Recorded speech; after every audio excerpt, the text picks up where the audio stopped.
Hello and welcome to this episode of Health and You. I am Subi Sukanya Datta. Adolescence, the series on Netflix, which is getting rave reviews, has brought the spotlight on the toxic influence of social media, bullying, ideas around masculinity in teenagers, and also mental health issues at this crucial but vulnerable phase of life. It has also triggered a debate around parenting and how sometimes, while on the outside everything may appear normal, there may be serious mental crises that kids may be going through, which parents are not even remotely aware of. While I was reading a review about the series, there was a very interesting description that caught my attention, and it goes like this. The series is a generation the series is a focus on generation raised with more access but less guidance, more surveillance but less understanding. To discuss this very important issue, we have with us psychiatrists Dr. Rajesh Sagar and Dr. Sneha Arya. Dr. Sagar is a professor of psychiatry at the All India Institute of Medical Sciences in Delhi, and Dr. Sneha Arya heads the Empower Center in Pune and works on empowering people living with mental health and psychosocial concerns. To discuss this very important issue, we have with us psychiatrists Dr. Rajesh Sagar and Dr. Sneha Arya. Dr. Sagar is professor of psychiatry at the All India Institute of Medical Sciences in Delhi, and Dr. Sneha Arya heads the Empower Center in Pune and works on empowering people living with mental health and psychosocial concerns. Welcome, Dr. Sagar and Dr. Arya, and thanks for being part of this chat today. We really appreciate that you could join us. We'll start by asking you, Dr. Sagar, what do you think about the influence of the internet and social media on adolescents, and how is it shaping them as individuals? Fine. I think if you have to ask me in the current times, what has changed as compared to, let's say, 10 years ago or 20 years ago, one of the changes the the influence of social media or the and which has done in a big way, which was not there earlier, and the kind of influence it has tremendous with regard to psychological or mental health issues. Now, the relationship is when we talk of uh, social media or excessive internet use or whatever you call on mental health is bi-directional. Uh, when I say bi-directional, what it means is that those who have this excessive social media use and excessive internet use, it affects their mental health in a negative way. Like there has been a lot of instances all over the world and with regard to anxiety, depression, low self-esteem, problem with the sleep, uh, and multiple issues. Their overall well-being is affected, which amounts to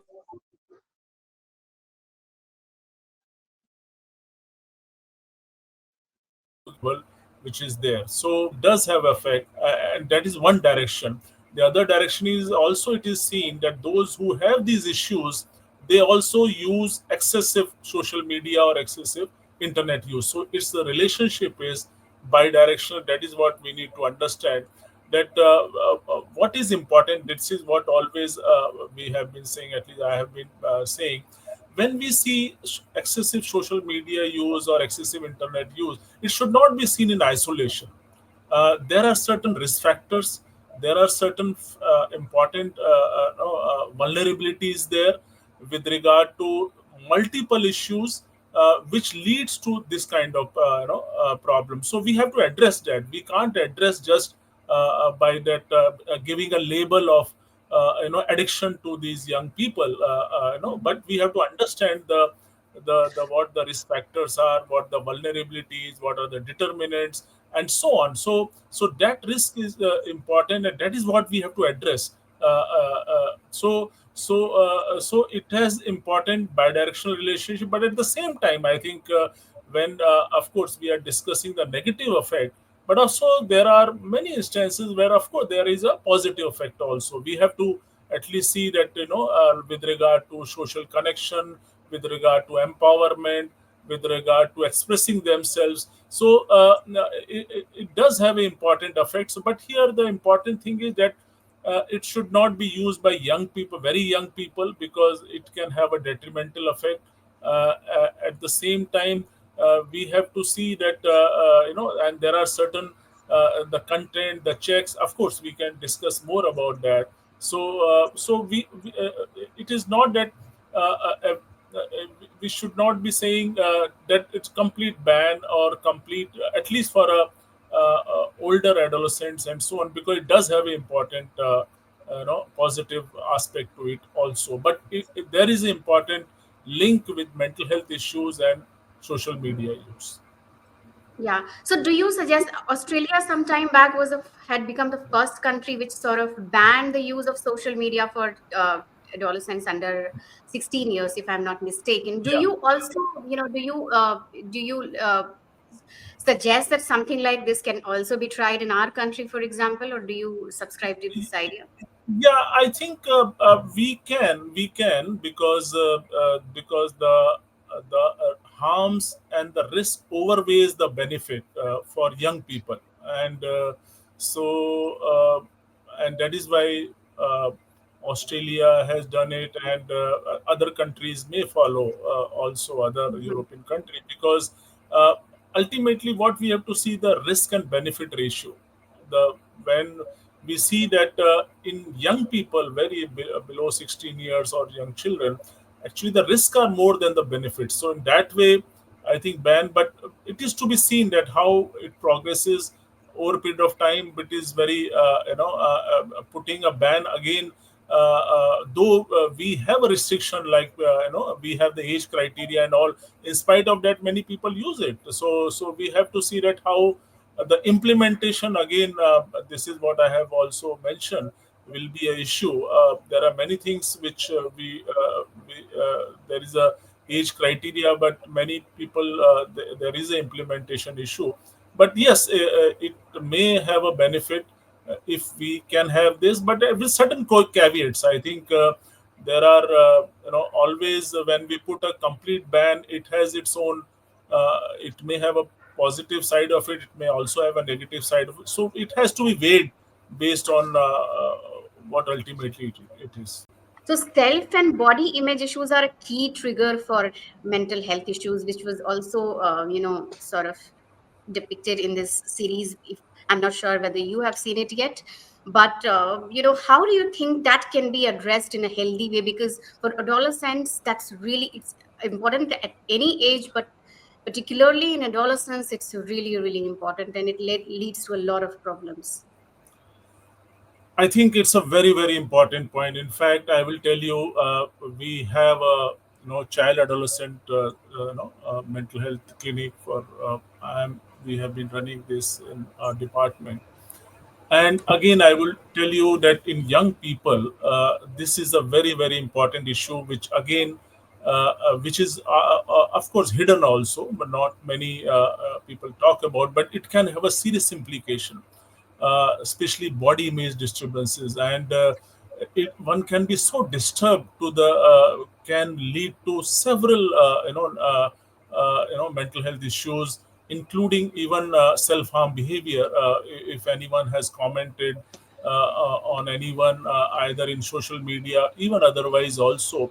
So one is that we have to see that because young people are very sensitive about their body image issues.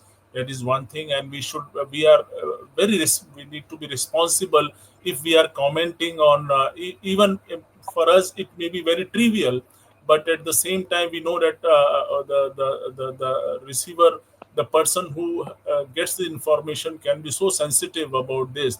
So yes, it can lead to depression, anxiety, and whole lot of issues, including self-harm behavior. So body image is one.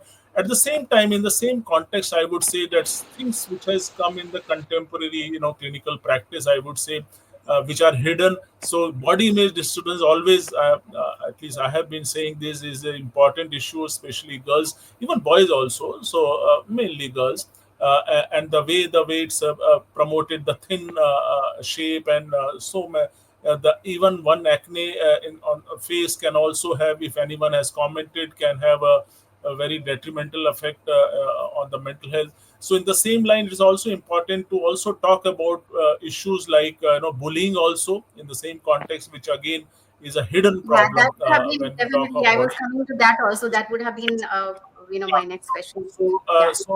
Yeah. So if I have to put, because that's what, whenever I take interactions or lectures, and so I do talk about this. So one is of course body image, bullying, interpersonal issues, also very very important. Interpersonal, the breaking of relationship, breaking of the friendship, the kind of possessiveness, academic stress again, which is very very important. The transition phase what adolescent goes through, which again is linked to so many issues. Substance use during that time, lot of the which happens during the adolescent phase, that the period where all the starting period is there. Because a lot of psychological changes are happening in the adolescent, lot of biological changes are happening, and even the issues with their parents, I think again becomes important during that phase, like so disobedience and so on. So I think these are some of the important issues. Maybe some of the issues, those who are in clinical practice, they will know that they are important risk factors, they are important factors, and these have to be addressed when we are interacting with these young people. I would Yes. now like to draw Dr. Arya in this conversation. Dr. Arya, I would also like to understand from you, what we call this digital rabbit hole. So, internet is the reality of our times. There's the no way escaping it, because even if we don't provide phone or social media to our children, they have a hundred of ways of accessing it. So, where do you think the line should be drawn? Absolutely. As you know that we are now in the digital era, so there is no escaping it at all. The children are demanding mobiles and iPads and laptops and all sorts of digital equipments that can help them in either their studies, doing projects. But we as parents and caregivers need to know that how we can help them drawing healthy boundaries with the digital platform. We can encourage them to learn more about what is good content and what is a content that can actually be detrimental. Also, there is so much cyberbullying right now.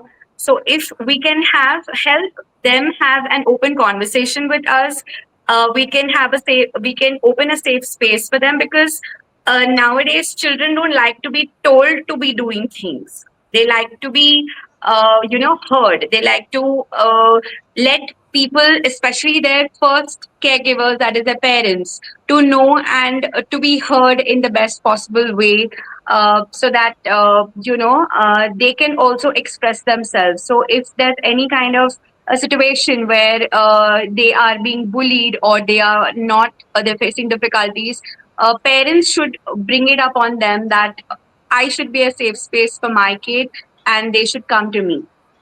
Also, I think having strict boundaries, probably basically before bedtime, 1 hour before bedtime, you will not be using your mobiles, you will not be using your laptops. If you're eating dinner with the family, you will not be making use of your mobile at that time. If there is also there is a certain homework or some project that needs to be done, so set up certain kind of time limits that the child can use internet or the laptop or mobile. Also, it's shown that there are studies that at least one hour of daily internet usage is essential for healthy mental well-being. So there is no way absolutely that you can tell them that you do not have to use it, but you have to tell them what is good and what is bad. Dr. Sagar, you mentioned Dr. Arya also, had a reference to this. Bullying, as you said, is not really something new, but probably it's getting worse. With now with every generation because of general lack of empathy that we see in people, and also because of new forms of bullying, including cyberbullying.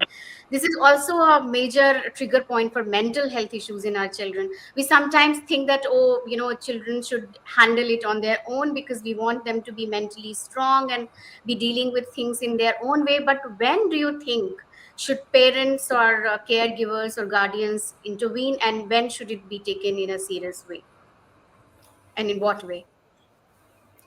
Yes, I think it's an important point. One, what we need to know that uh, sometime what happens that child will not see that I am being bullied, I am the victim of bullying.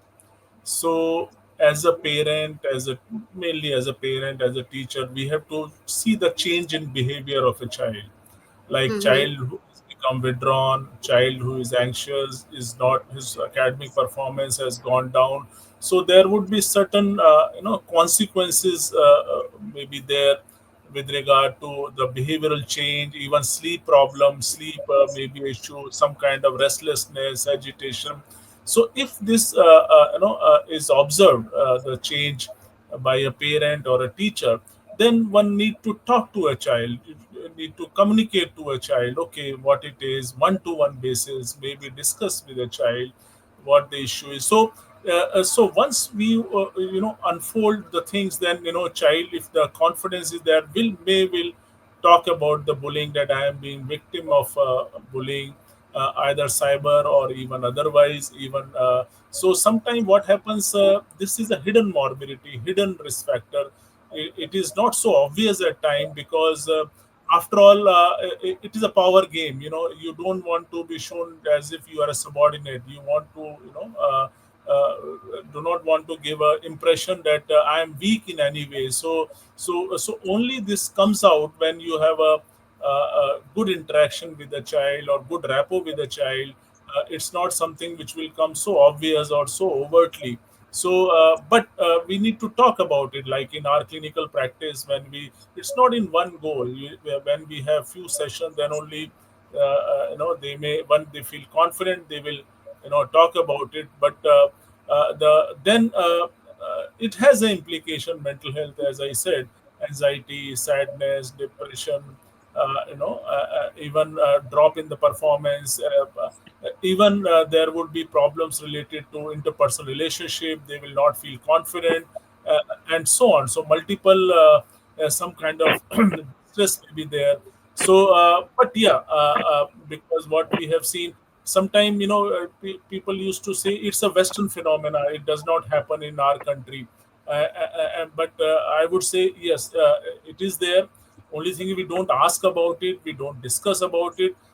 Even it is important to all of a mental health professional, that whenever we are inquiring, whenever we are talking to a child, we need to discuss about it, we need to talk about it, we need to explore whether there is a bullying or not. Sometimes what happens, the bullying does not happen in the school premises. It happens in the school bus, when child is going home, at the back, and these are the important instances which have happened when we have talked to the children, we have got this information. But if we take care of it, then the problems also get settled down. So I think it's the important risk factor, it's a hidden morbidity, and we need to talk about it, and it needs to be addressed upfront if we want to improve the well-being of a child, overall well-being, even mental health of a child. I think it's important aspect.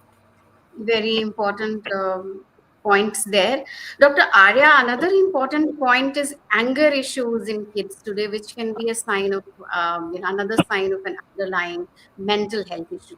So, how do you think that can be dealt with by parents and guardians, and when should professional help be sought?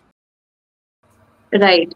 Anger issues are a matter of, high importance, and it should be highlighted now because it just could not be as anger. Anger is not a disorder here.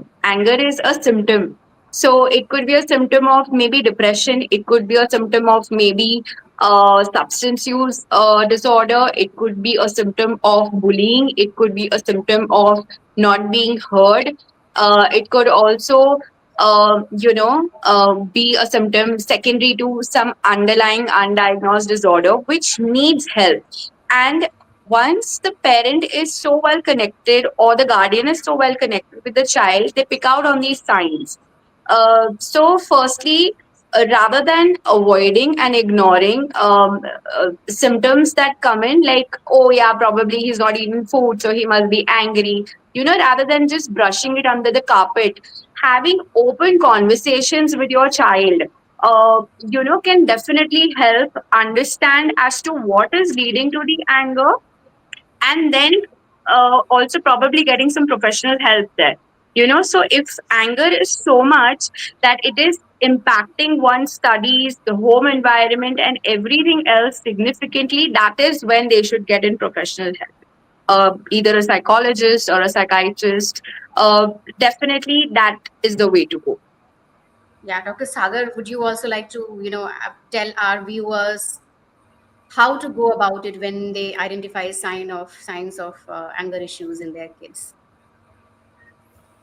Yeah, I think anger again, because it's a manifestation. So as rightly discussed, that underlying thing has to be addressed. Now it could be just distress or some anxiety or even disorder level. So it has to be seen, and if it is there, then and sometimes there are anger. What we need to know, the differentiation of anger and aggression is, anger is emotion whereas aggression is a behavior, and so sometimes the aggression can come is preceded by the anger.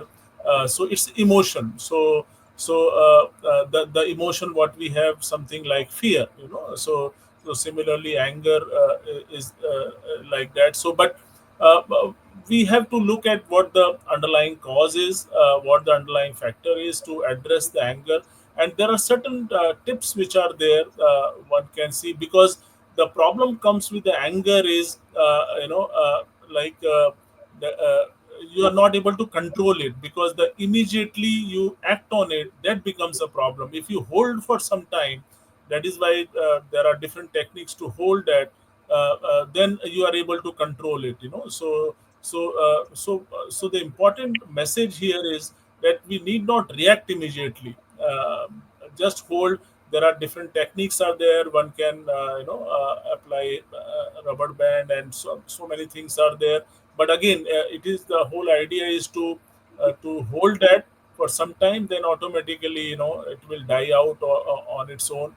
And but at the same time, sometimes anger and impulsivity also is there, which also is a very important aspect with respect to emotional regulation. I think how we are able to control our emotions, that is the issue. And there are different techniques, methods are psychological methods are there for the the to for to the impulsivity when we see without thinking about it. So these are all related issues, anger, aggression, impulsivity. But one has to see that they are recognized well by the individual or the family and appropriately addressed. Seeking a help also is important, not to delay it, because sometimes it can lead to a serious consequence. So that also need to be taken care of. Yeah. So very important issue there, which we don't enough talk about enough, probably is emotional regulation that you mentioned, Dr. Sagar.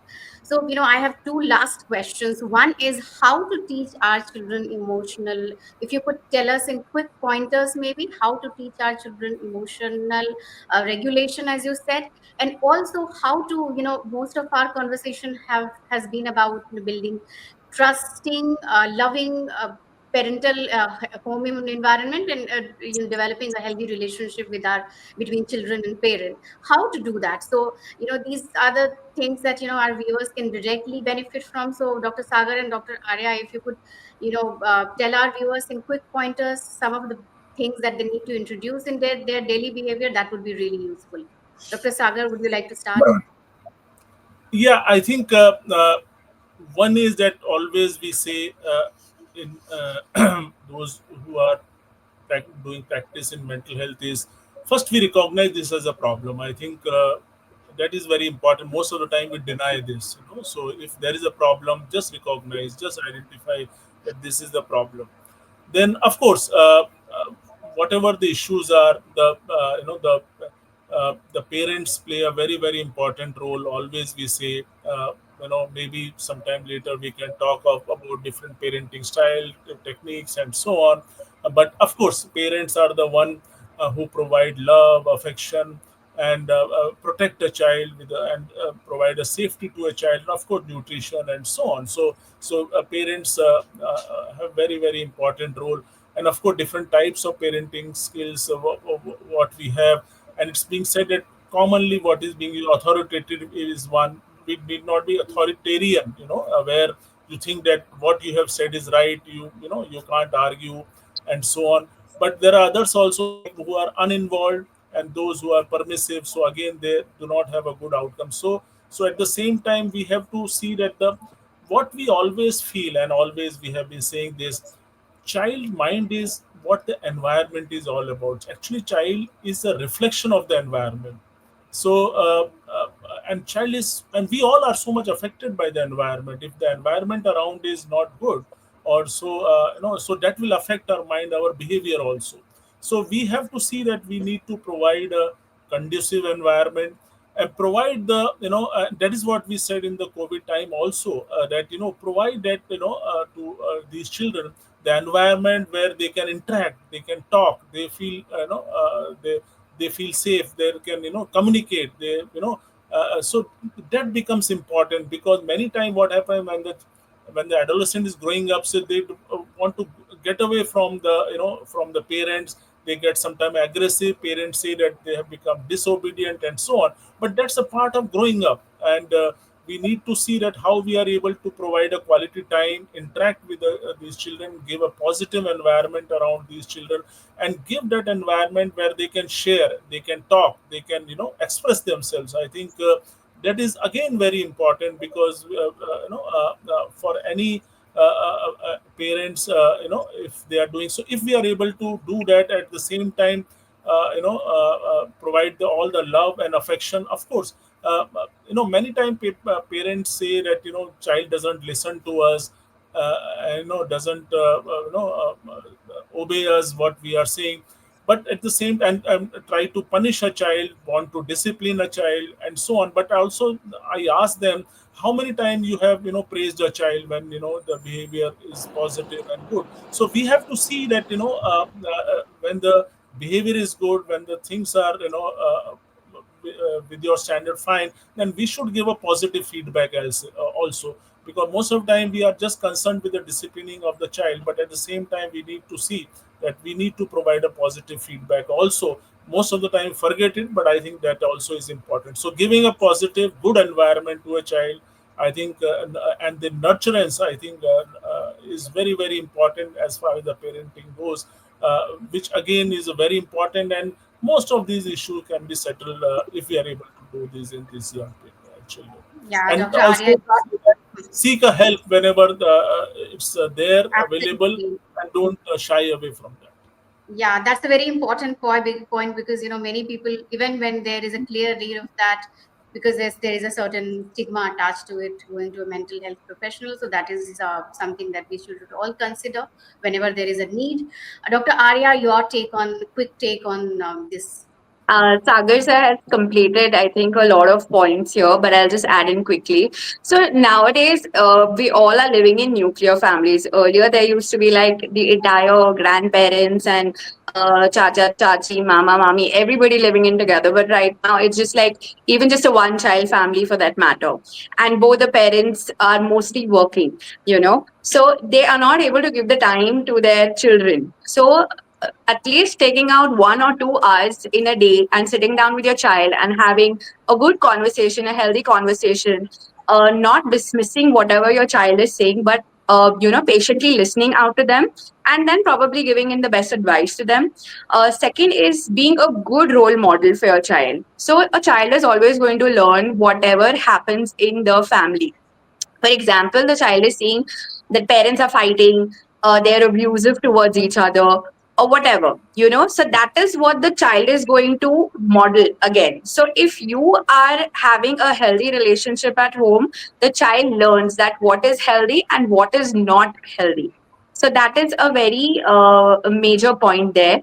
Also, learning to trust your child, you know, not micromanaging your child at every instance. Where are you going? Who are your friends? Do me a video call and show me who you are with.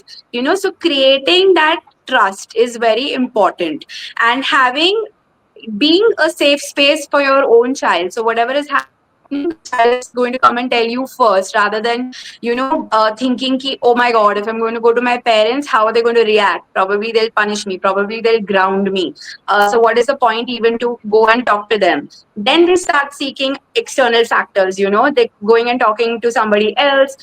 Somebody may take advantage of it, they may face a lot of other hard consequences.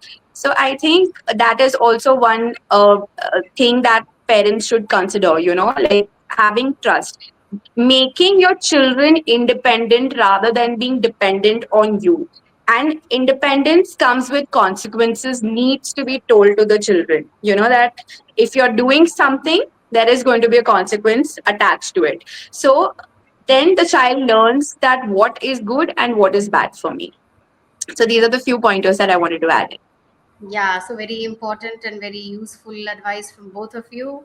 The lessons that we learned is that while digital media, social media, your community, your friends, can all be very, very important influences in your life, but the uh, family environment is also very important in shaping up the adolescents and kids. So that's one factor we should keep in mind and do the best that we can for our children. With that, we wrap up this discussion. Thank you so much, Dr. Sagar and Dr. Arya, for joining us. We are really happy that you could make it. Thank you so much.